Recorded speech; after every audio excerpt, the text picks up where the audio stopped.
Auzubillahiminash-shaytanir-rajeem. Bismillahir-Rahmanir-Rahim. My name is Aftab Aleem Farooqi. I am Assistant Professor in Biochemistry at Government Degree Science College, Malir, Karachi.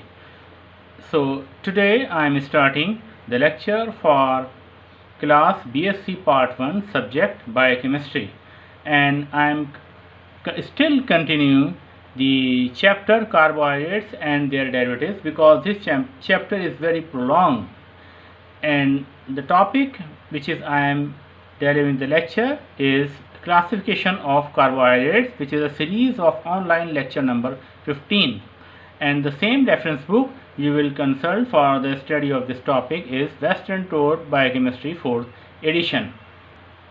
So classification of carbohydrates. Carbohydrates are classified into three major classes or categories. Number one is monosaccharides. Monosaccharides, or the simple sugars, consist of an unbranched carbon chain in which all carbon atoms are linked to each other through single bond. So here I will give the example of alpha-D-glucopyranose ring structure, which is proposed by Howard scientist.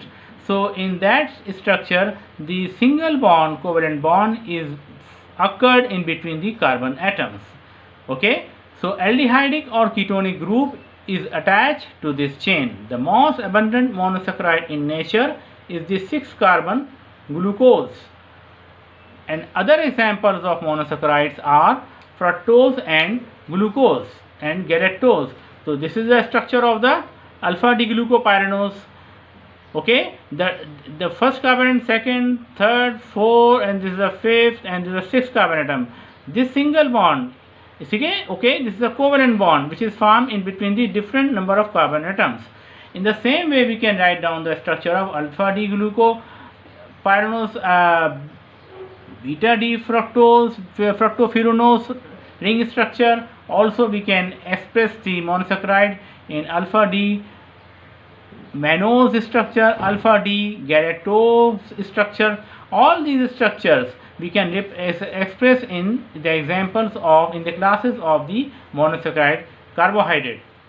Okay, so because in the previous lecture I have earlier told you about the epimers of glucose.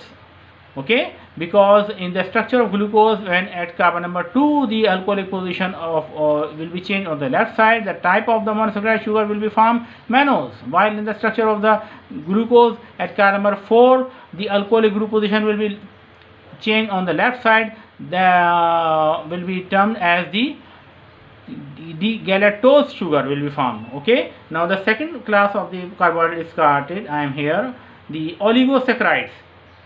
Oligosaccharides consist of short chains of monosaccharides units joined together by characteristic glycosidic linkage.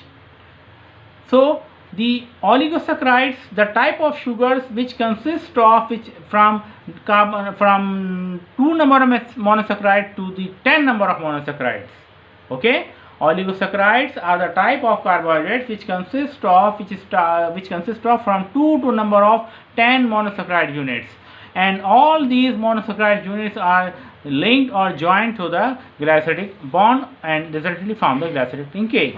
So in other words, oligosaccharides are the carbohydrates which yield 2 or more monosaccharide units upon hydrolysis. So oligosaccharides are further classified according to monosaccharide units it gives upon hydrolysis. So how the 2 monosaccharide units will be linked or joined to each other form the disaccharide. So here the structure of the alpha-D-glucopyranose, the same 2 structures of the alpha-D-glucopyranose. This is the first carbon atom of the alpha-D-glucopyranose, the fourth carbon atom of the alpha-D-glucopyranose. These 2 alpha-D-glucopyranose structures will be comes toward to each other in the formation of the alpha-1,4 glycosidic bond. The alcoholic group of the forms the first carbon atom on the lower side, and the fourth position of the carbon atom alcoholic group on the lower side. These 2 alcoholic groups will react to each other. As a result of the condensation reaction, the water molecule will be dehydrated, and the type of bond will be formed in between the first carbon atom and the fourth carbon atom, which is also called the alpha-1,4 alpha O alpha D glucopyranose. This is represented in between 1 to 4.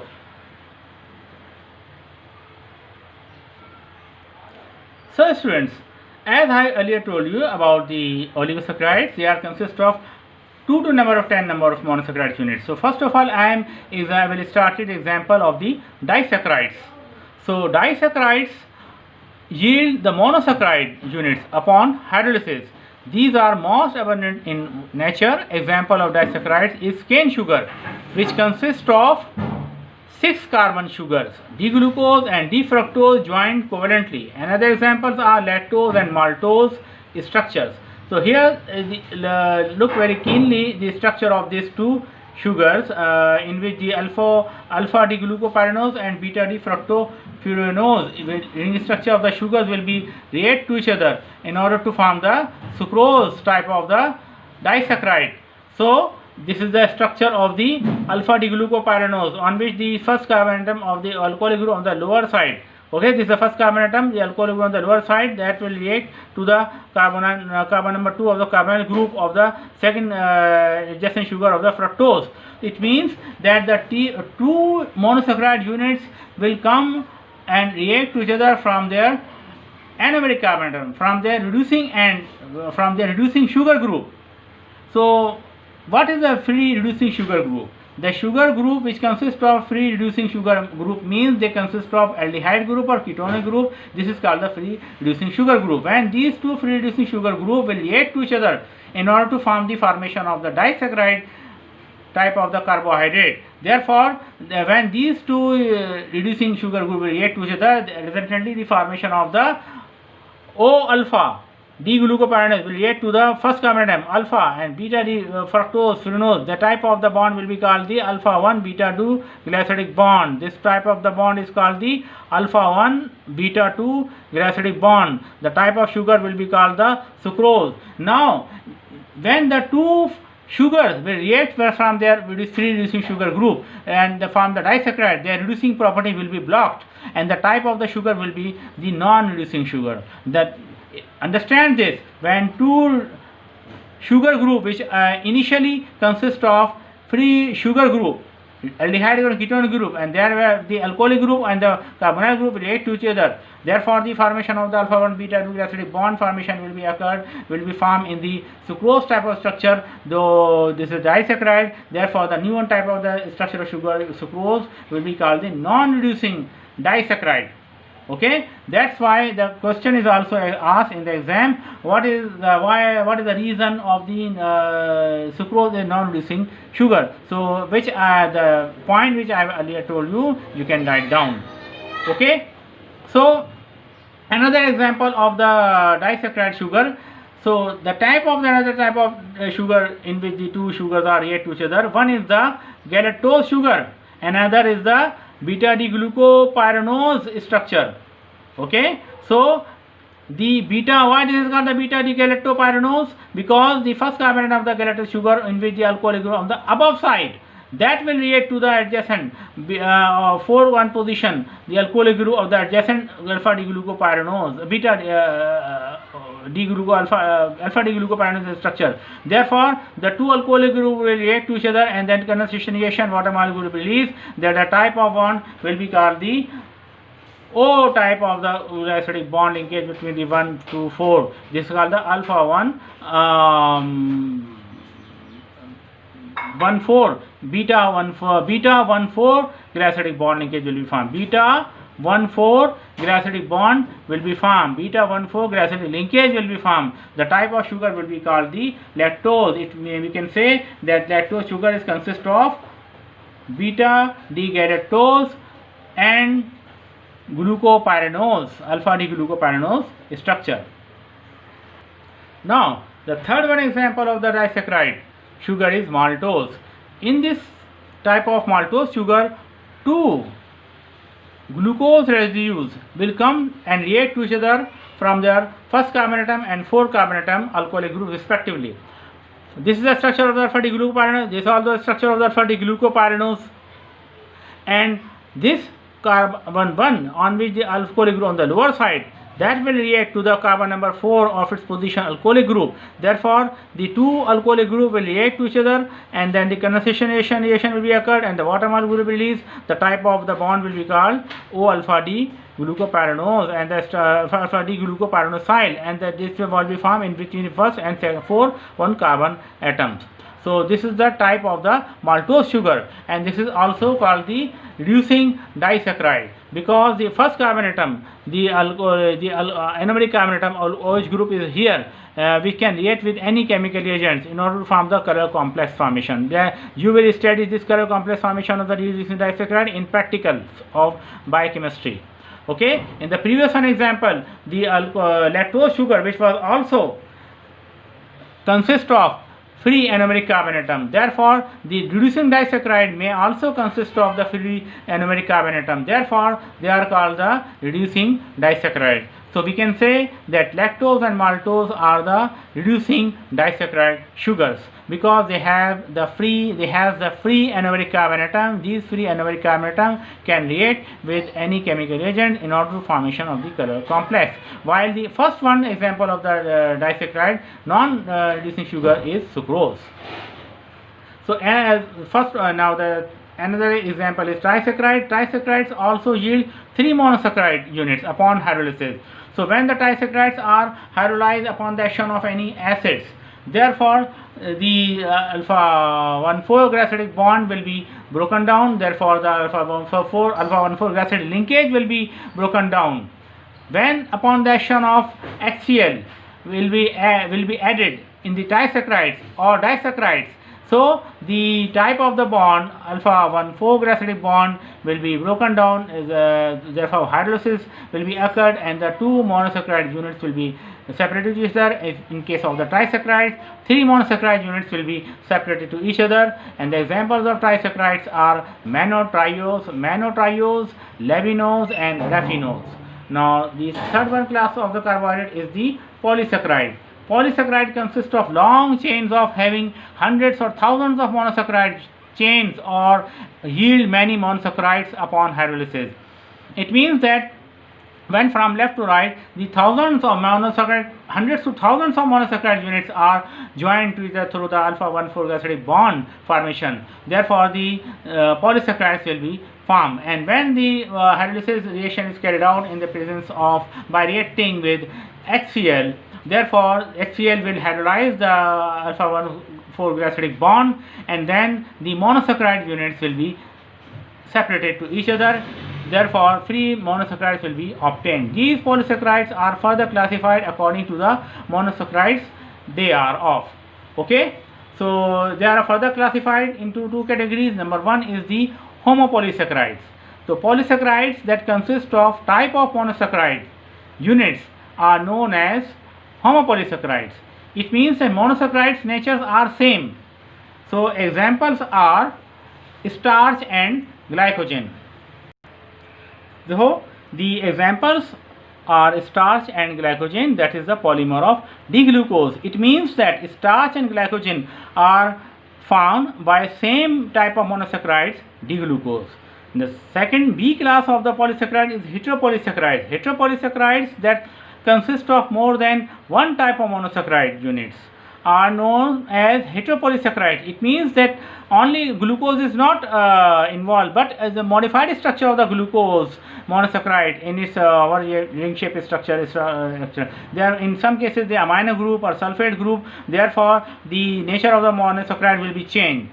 So the type of sugar will be formed the heteropolysaccharide. Example is peptidoglycan, found in bacterial cell wall, which consists of N-acetyl glucosamine and N-acetyl muramic acid and sugar. And also another example, heteropolysaccharide chitin, also the AB antigens. Okay, so these are the types of the heteropolysaccharide. Heteropolysaccharides and homopolysaccharide we will study in particularly structures of the homopolysaccharide and heteropolysaccharide later on. Now I will start this some brief sentence explanation about the physical properties of monosaccharides. So monosaccharides are colorless crystalline solids that are freely soluble in water but insoluble in non-polar solvents. Most have sweet nature. sweet taste. Because why they are soluble in water? Because they are acidic in nature. They are not in polar in nature. They are totally in acidic in nature. That's why they are dissolved in water. Now I am coming towards the oligosaccharides. The important class of the oligosaccharide, because the oligosaccharides is a type of oligosaccharide which consists of 2 to number of 10 monosaccharide units, and here the disaccharide will be studied with reference to the maltose, lactose and sucrose. So disaccharides such as maltose, lactose and sucrose, which contain 2 monosaccharide units joined by an O-glyceridic linkage bond. So first of all, the explanation about the glyceridic bonds. Glyceridic bonds are rarely hydrolyzed by acid but resist cleavage by base. Okay, because they are acidic in nature, therefore they are dissolved by acid, not by base. Thus disaccharides can be hydrolyzed to yield their free monosaccharide components by boiling with dilute acids. Another type of glyceridic bond joins the anomeric carbon of a sugar to a nitrogen atom. This type of the bond is called N-glyceridic linkage, found in all nucleotides. Here I will example the N-glyceridic bond. When the N-glyceridic bond is formed, when the nitrogen base, either this is purine or pyrimidine, either this is adenine, guanine, cytosine or thymine, these 4 nitrogen bases, any one of the nitrogen base when react with the beta D ribose sugar. Why this is called the beta D ribose sugar? Because in 5 carbon atom containing sugar furanose form ribose, the presence or location or arrangement of alcoholic groups as first carbon atom on the above side, therefore this is called the beta D ribose sugar. When this beta D ribose sugar of its alcoholic group will react with the imino group of the any one of the 4 nitrogen base, if the alcoholic group which is present at carbon number 1 of the beta D ribose sugar, this alcoholic group will react with the imino group of the nitrogen base. Therefore, the hydrogen from the imino group will reduce to the alcoholic group of the first carbon atom of the ribose sugar. Resultantly, the dehydration will be occurred. As a result of the condensation reaction will be carried out, and the bond will be formed from nitrogen of the purine pyrimidine base and the first carbon atom of the alcoholic group, oxygen. Therefore, the type of the first carbon atom of the carbon. Therefore, the type of the carbon which is formed in between the nitrogen base and first carbon atom of the sugar ribose, this type of bond is called the N-glyceridic bond. Therefore, while the earlier bond which is from O-glyceridic bond is found in the sugar, therefore, in one word comparison may be asked in exam, the difference between O-glyceridic bond and N-glyceridic bond. So you can write down by comparison in between the two that the O-glyceridic bond which is formed between the 2 neighboring sugars from their first carbon atom and the 4 carbon atom alcoholic groups will be linked, will react to each other, and as a result of the dehydration reaction, water molecule will be formed, and as a condensation reaction, the 1,4-glyceridic bond will be formed. O-glyceridic bond will be formed between the first and 4 carbon atom of the 2 sugars respectively, while the N-glyceridic bond which I have earlier told you. Okay, now the nature of disaccharides. So the disaccharides maltose contains 2 D-glucose residues by glyceridic linkage between carbon number 1 of one glucose residue and carbon number 4 of the other. Therefore, although the anomeric carbon atom involved in the glyceridic bond is not available for reaction, so with cupric or ferric ions, maltose is still a reducing sugar as the second group glucose residue has free anomeric carbon atom, because the chain length is occurred from left to right and the first carbon atom of the glucose in the structure of the maltose is free in the form of alcoholic group, OH group, which is present on the lower side. That OH group will be react with any chemical reagents in order to form the chiral complex, which you will practically perform in BSc 1 practical in detection of carbohydrates. Okay, so the disaccharides have having one free anomeric carbon atom can act as a reducing agent, these disaccharides are termed as reducing disaccharide. Because these reducing, why this is the reducing disaccharide? Because it has a free anomeric carbon atom. Therefore, it has a free reducing group. That's why this is called the reducing disaccharide sugar. Okay. So, if both monosaccharide units are joined by glycerol linkage, if both monosaccharide units are joined by glycerol linkage between anomeric carbon atoms, then there will be no reducing activity, and disaccharide will be termed as non-reducing disaccharides. Okay. So, I have earlier, I am again explaining this point. If both monosaccharide units are joined by glyceric linkage between anomeric carbon atoms, then there will be no reducing activity. Then disaccharides will be termed as non-reducing disaccharide. An example of non-reducing disaccharide is sucrose, in which glucose and fructose are joined by glyceric linkage between anomeric carbon atom of both carbon 1 of D-glucose and carbon 2 of fructose monosaccharides. So here the structure of this sugar in the Howard form of ring structure. This is the first carbon atom of the alcoholic group of the alpha D-glucopyranose, which react with the carbon number 2 of the fructose sugar. Therefore, two free reducing sugar group will be comes towards reaction to each other. Therefore, the type of the bond will be called the alpha 1 beta 2 glyceric bond. This is called the alpha 1 beta 2 glyceric bond will be formed, and then this type of sugar will be called the sucrose. Therefore, so another type of the disaccharide, reducing disaccharide, is maltose sugar, which is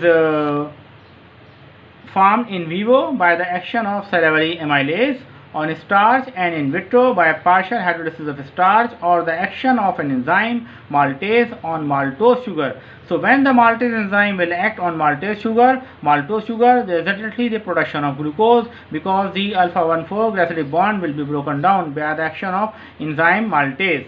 Therefore, maltase is also present in commercial malt sugar, an important constituent of sugar corn syrups. So this is another type of disaccharide, maltose. You will also draw the structure of maltose and also explain simply in between the reaction of the carbon 1 and carbon 2 for the formation of glyceric bond. So here today we have completed the study of classification of carbohydrates, and for one example of the lactose and sucrose is also here the complete example. Sucrose is very necessary, because in sucrose lecture I will tell you about why sucrose become a non-reducing sugar, which I have already explained you. Why the second important reason regarding the sucrose sugar is why this is called the invert sugar. Okay. So why the sucrose is called invert sugar? This is very important reason. Will be asked in exam by 1 or 2 marks. So I will tell you in the next one lecture, and also I will also tell you about the structure of lactose reducing disaccharide in the next one lecture. So today this is very sufficient. Okay, thanks.